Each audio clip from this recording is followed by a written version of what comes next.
of the Dragon turns into the Lord of the Flies. That's what it did this week. The kiddies firing up. The kiddies firing up. Look, credit where credit is due. It's again, I'm still trying to understand where everybody gets placed in their respective spot. Like, you know, we have this where Armand steals the dragon or wins the dragon over, maybe more accurately. Loses an eye, wins the dragon. Alicent really starts to fight back, gets her father's approval. She loses her shit, doesn't she? She loses it. Absolutely, Leonor with the fake death and run off, which was genius. Like, how'd you feel on the episode when you got done with it? Well, here's the thing, right? This is how on edge I am about the series, as far as the edge between the blacks and the greens. Like, now we're really beginning to see our two tribes, right? Sides, yeah. And by the end of it, I was kind of leaning a little bit towards Alicent and that freaky guy on the boat. That guy is so freaky. How do they keep finding these freaks? The guy, he says hardly anything. It's his whole face. And the way she says to him on that boat, I'll keep in your mind because we've got some dirty deeds to do. And he just goes, yeah, I'm here for it. Like, But I was still with her because I misunderstood the ending. I thought they killed the dude. I thought they killed his ex, their cousin. I didn't realize until I went back and watched some of the other videos that all they did was fake his death and he shaved his hair off. Yeah. And he jumped on the boat. See, when I thought they killed him, I said, well, I'm sorry. Oh, yeah, they're cold-blooded. It's pure cold-bloodedness at this point. You just said you thought this guy was great. You made a deal with him. You had your partner, he had his partner. He came to you then and said, look, I've been a bad father. And she says you're an honorable person, and that's a hard thing to find. And Matt Damon had married this guy's sister, and now they killed him. And I was like, that's it. Team Green for me. They got to go down. And then I realized, oh, hang on. No, they didn't kill him. Maybe I am Team Black. But I'm not going to lie. It took a moment because even for me, I had a split second where I was like, his face looks familiar. But yeah. But the thing that actually still did kind of bother me was that they killed the little peasant boy that was like thrown to the floor. And that was his body, I think, that was inside the fire. Yeah, they threw that. Was it a peasant boy? Was it a guard? Doesn't Matt Damon? Peasant boy guard. Someone was standing on the stairs. He comes up. Matt Damon comes up. Was it a peasant? I just thought it was. It was like it was a boy. It wasn't even a full-fledged guard. So I just remember the afro and then just like not there anymore. Oh man, like that was So again, that's where this series is at because I'm suddenly, okay, well, maybe I am on, like, it just, again, the intensity. And just when you think, that last week was ratcheting up. Yeah. Every week, it just seems to, but this time, we did see a bit of an explosion, right? It was Alicent when she just lost her shit.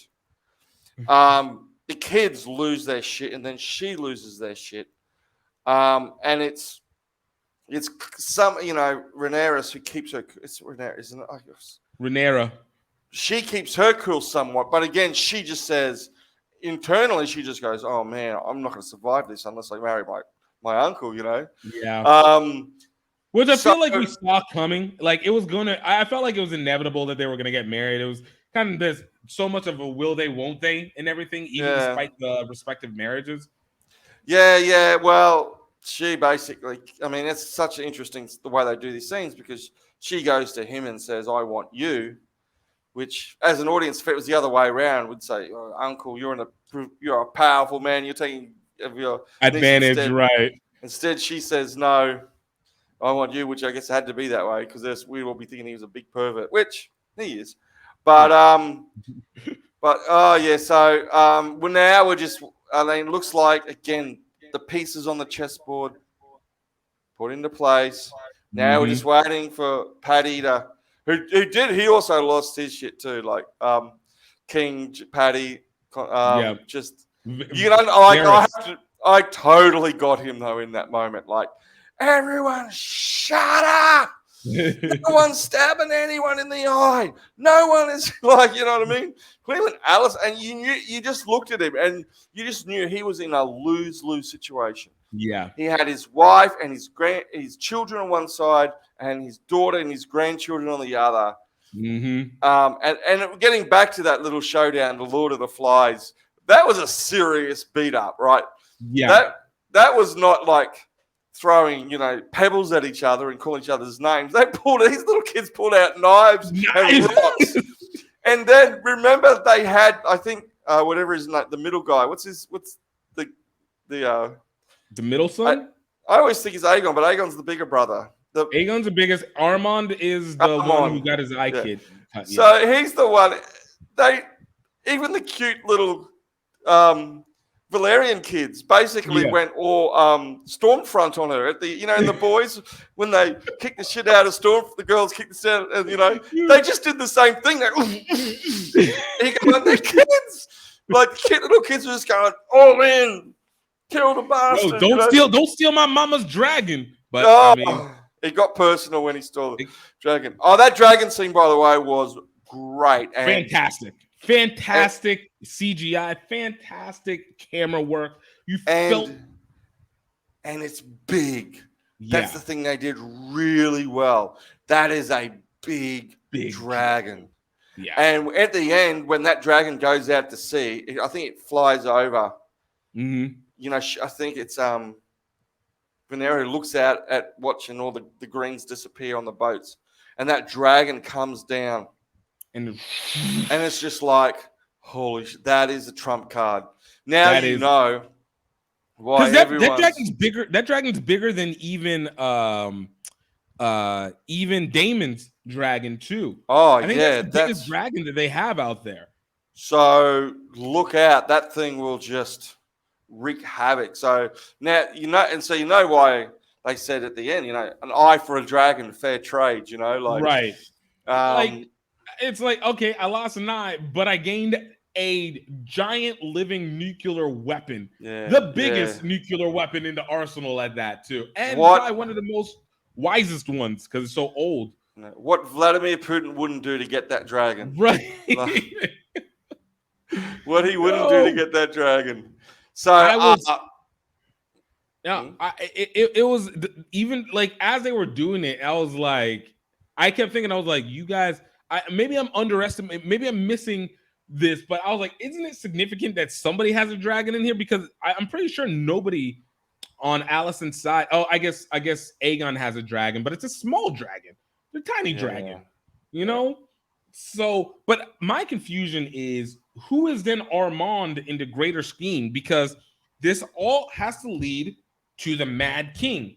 We are now at least a quarter of a life into when the events of our Game of Thrones happened. All right. They only said it's 200 years apart. And I feel like at least 20, 30 years has gone by. Yeah. Maybe a little bit more. So it's like I'm genuinely confused. Like, who is Armand? Because whatever they're setting up the stories, because obviously they've said the books are not necessarily accurate because it's built by the winners. So stories, and we're already seeing it happening. So I'm like, is Armand actually like Aegon in the future, or some instance, or the descendant, or Aegon's a descendant of Armand, and Armand is really like? Well, it looks like. It looks Aegon, who has the name Aegon the Conqueror. Yeah, obviously. He has the name Aegon, but he looks like just a pervert. He just looks like a hedonist. He's just there. He just exists. In true, in the world of character's journey, Armand is the one who is starting from a lower place and have suddenly gone to a stronger place and has paid a price for it, which we've seen in the trailer for episode 8, is going to be living in with the rest of his life. So he looks to me to be the one who's taken the most courage, taken the most risks, taken the highest price. So it may well be the middle child who steps up and says, I'm leading, I'm going to take charge here and I'm going to be whatever. let's remind our friends to please click on the subscribe button and hit that notification bell so you know when we have new videos out. Subscribe. Subscribe! Oh God.